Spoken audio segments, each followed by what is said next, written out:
Hi everyone, I'm chatting with a practice manager of a surgical group, and her responsibility is broad.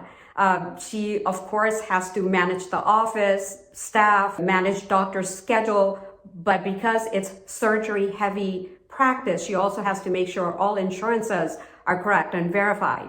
If authorizations are needed, the staff is getting those in. Are there new referral needed? So all that. On top of that, she does work with the difficult cases where insurance is absolutely refusing to pay for, let's say, a big surgery claim, and she has to go through the process of setting up peer-to-peer. She is responsible for a lot, and I think all of us can learn from her experience and how she tackles duties in her day.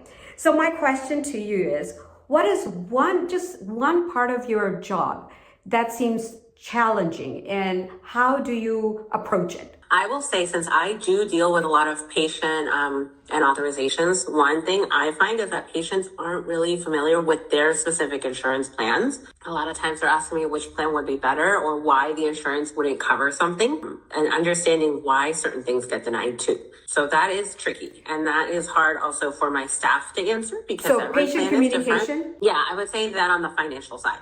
Let's say on average in a week, how many of these difficult cases do you come up with where you actually have to, you or your staff have to sit down with the patient and go through the full explanation of their benefit, and if they're being charged, why, or if something got denied, why?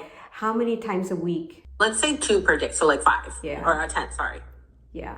And then you guys being a surgical practice, if one claim gets denied or procedure claims gets denied, that's a chunk of money we're talking about. Yeah. That would be and lost. not just us, but if we end up doing it at a facility, then that's like a trickle effect. So Exactly. I know I've talked to you about, where everything you have done right, doctor has done right, patient has done right, and you've got everything in place, and claim is still being denied after authorizing. And I know appeals didn't work.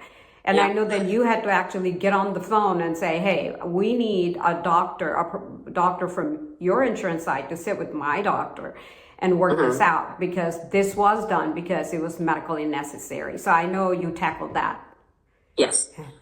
And sometimes we have to go through and say, on this date, we spoke to this person at your insurance company. So the timestamps and all of that really help us to build our case against the appeals.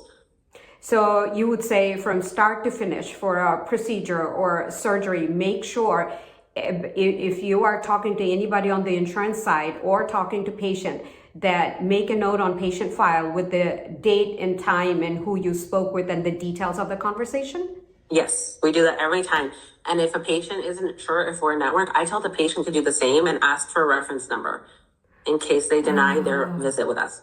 That's a great advice for practice managers, that not only you guys are calling insurance, but you're making sure to advise your patients to also, here are the CPT codes, here are the diagnosis code, make sure you call your insurance and you also verify. That's a wonderful solution.